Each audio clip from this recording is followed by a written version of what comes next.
Assalamualaikum warahmatullahi wabarakatuh. Kami dari kelompok 9 yang beranggotakan saya, Nova Lutfifatul Azizah, Novia Cindy Safitri, dan Noviantika Dia Puspitasari. Di sini kami akan membahas tentang analisis materi mata pelajaran fikih MA kelas 11 semester Gasal kurikulum 2013 yang di dalamnya membahas mengenai jinayah dan hikmahnya, hudud dan hikmahnya, bughot dan hikmahnya, serta pengadilan Islam. Dalam ilmu fikih, persoalan-persoalan mengenai perbuatan kejahatan dan saksi hukum yang dikenakan terhadap pelakunya dibicarakan dalam bab jarimah atau ukubah. Jarimah menjangkau dua kelompok pembahasan, yaitu jinayat dan hudud.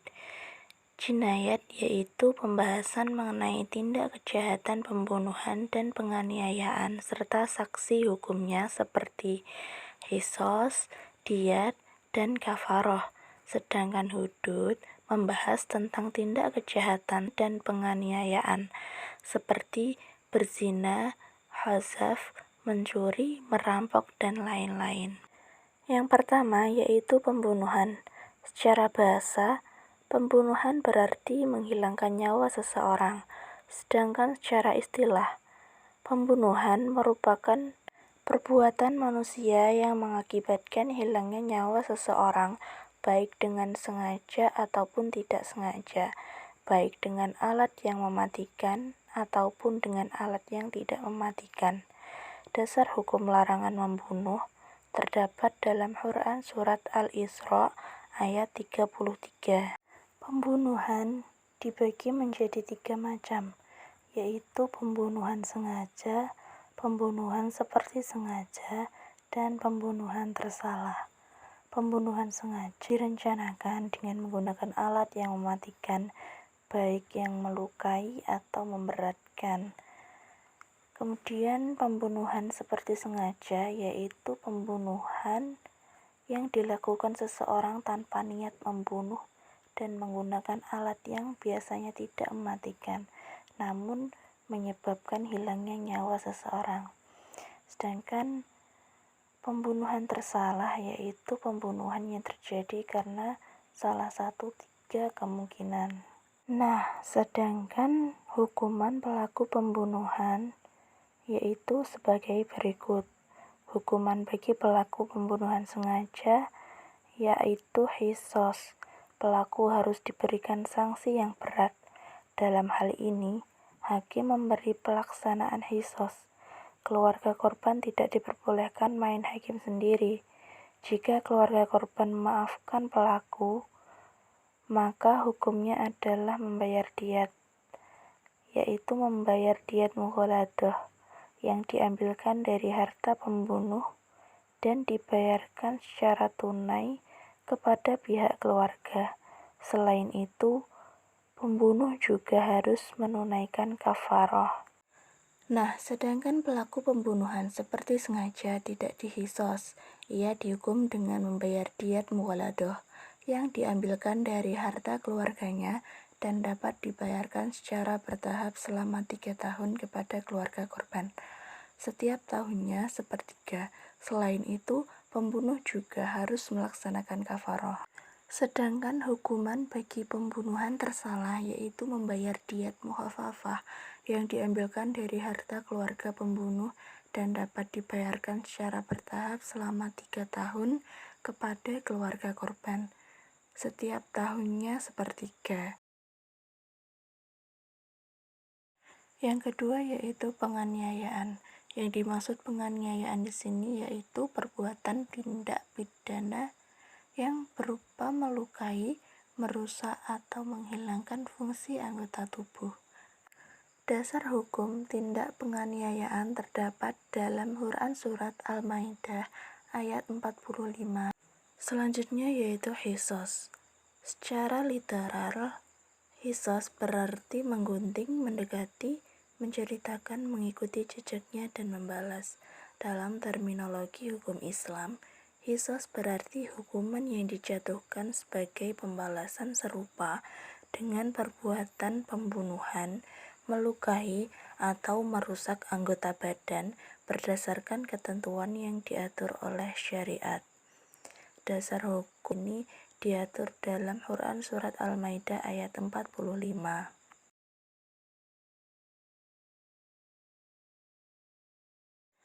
Diyat secara bahasa yaitu denda atau ganti rugi pembunuhan. Secara istilah, diyat merupakan sejumlah harga tindak pidana kepada korban kejahatan atau walinya atau kepada pihak teraniaya. Kafaroh yaitu denda yang harus dibayar karena melanggar larangan Allah atau melanggar janji. Kafaroh merupakan asal dari kata kufr yang artinya tertutup. Sedangkan secara istilah, kafaroh adalah denda yang wajib dibayarkan oleh seseorang yang telah melanggar larangan Allah tertentu. Selanjutnya saya akan menjelaskan materi bab 2, yaitu hudud. Hudud adalah bentuk jamak dari kata had, berarti pembatas antara dua hal. Al-haddu fil asli asya'ul hajizu bainasyai'aini. Secara bahasa, had adalah pencegahan. Secara istilah, hudud adalah hukuman yang ditetapkan Allah sebagai sanksi hukum terhadap pelaku tindak kejahatan selain pembunuhan dan penganiayaan. Hudud terbagi menjadi beberapa macam, yaitu zina, qadzaf, mencuri, meminum khamar, murtad, bughot, dan hirobah. Pembahasan pertama ialah zina. Secara bahasa, zina artinya fahisyah, yaitu perbuatan keji. Menurut istilah, adalah hubungan kelamin antara laki-laki dan perempuan dalam keadaan tidak ada unsur paksaan. Zina hukumnya haram, sesuai firman Allah Quran Surat Al-Isra ayat 32. Selanjutnya adalah qadzaf. Qadzaf adalah menuduh berzina. Secara bahasa adalah melempar batu. Secara istilah adalah melempar tuduhan zina kepada seorang yang dikenal secara terang-terangan. Qadzaf merupakan salah satu dosa besar yang diharamkan oleh syariat Islam. Had pelaku qadzaf adalah cambuk sebanyak 80 kali bagi yang merdeka dan 40 kali bagi budak. Dengan firman Allah surah An-Nur ayat 4. Syarat berlakunya qadzaf yaitu tertuduh berzina yaitu muhson, penuduh balik dan berakal, tuduhan benar-benar sesuai dengan aturan syara, dengan saksi 2 orang laki-laki adil. Gugurnya had qadzaf yaitu penuduh dapat menghadirkan 4 orang saksi laki-laki yang adil. Yang kedua, li'an, yaitu sumpah suami atas nama Allah SWT sebanyak 4 kali. Jika suami menuduh namun ia tidak mampu menghadirkan 4 saksi secara adil. Yang terakhir adalah tertuduh memaafkan. Selanjutnya, minuman khamar. Secara definisi, khamar adalah berarti menutup akal. Menurut istilah, khamar adalah segala sesuatu jenis minuman atau selainnya yang memabukkan dan menghilangkan fungsi akal. Sabda Rasulullah SAW yang artinya apa saja yang memabukkan adalah khamar dan semua khamar adalah haram. Sudah menjadi ijma' ulama bahwa hukum minuman khamar atau minuman keras adalah haram dan mengonsumsi khamar merupakan dosa besar, yaitu dalam surah Al-Maidah ayat 90. Jumhur ulama mayoritas berpendapat yaitu had dari meminum minuman khamar adalah pukulan sebanyak 80 kali. Namun menurut Imam Syafi'i, Abu Daud, dan ulama Zahiriyah berpendapat 40 kali cambuk. Tetapi Iman boleh menambahkannya hingga 80 kali. Dampak negatif dari meminum khamar ialah dampak sosial dalam bentuk kemarahan, kekerasan, perkelahian, dan permusuhan, serta dampak terhadap agama, yaitu menghalangi umat Islam menjalankan ibadahnya.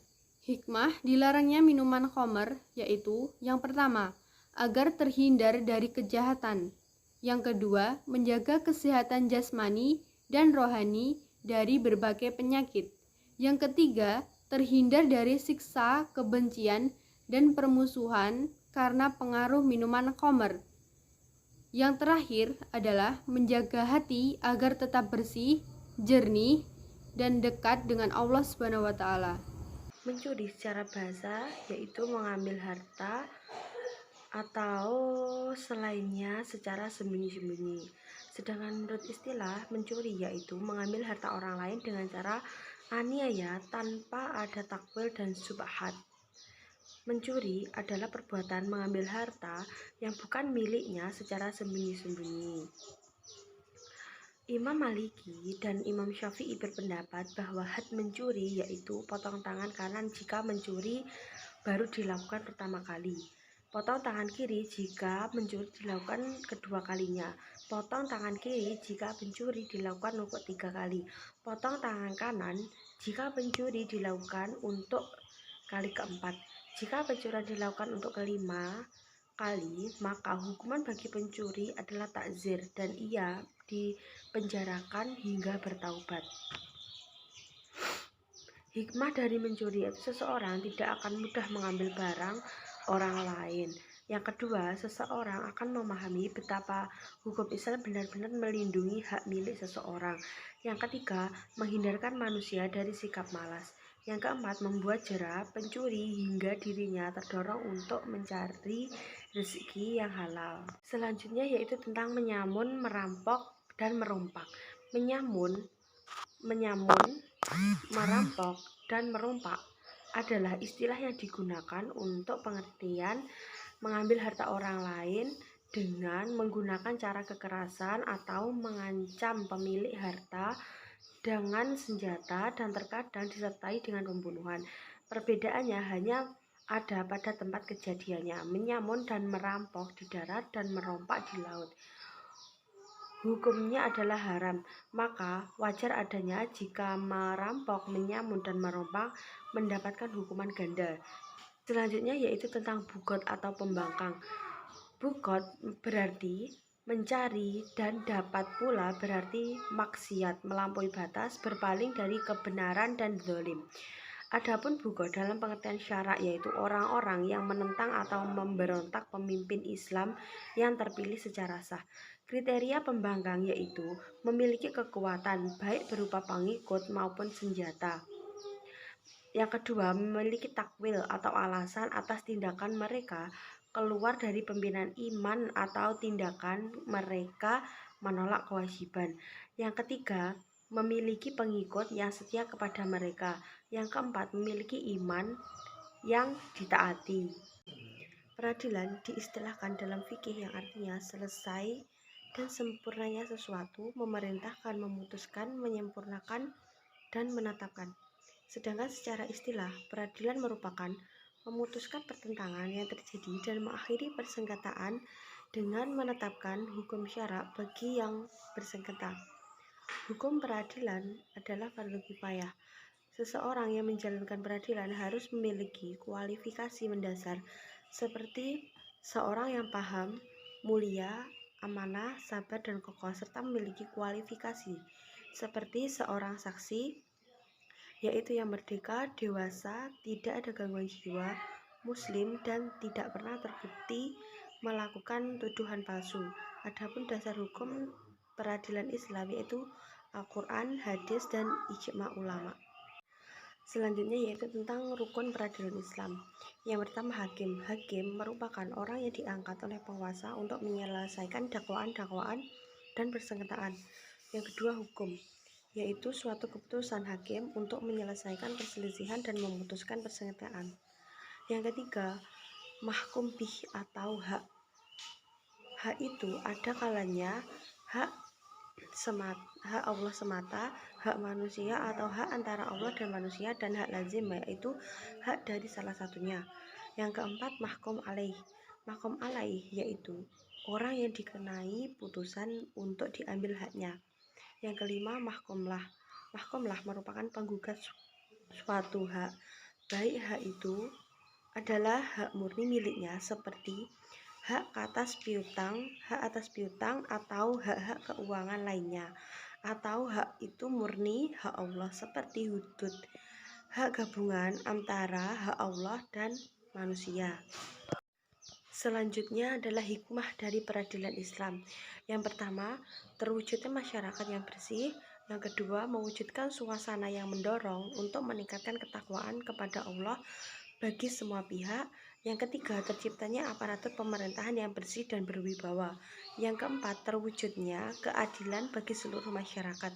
Yang kelima, terciptanya ketentraman, kedamaian, dan keamanan dalam masyarakat.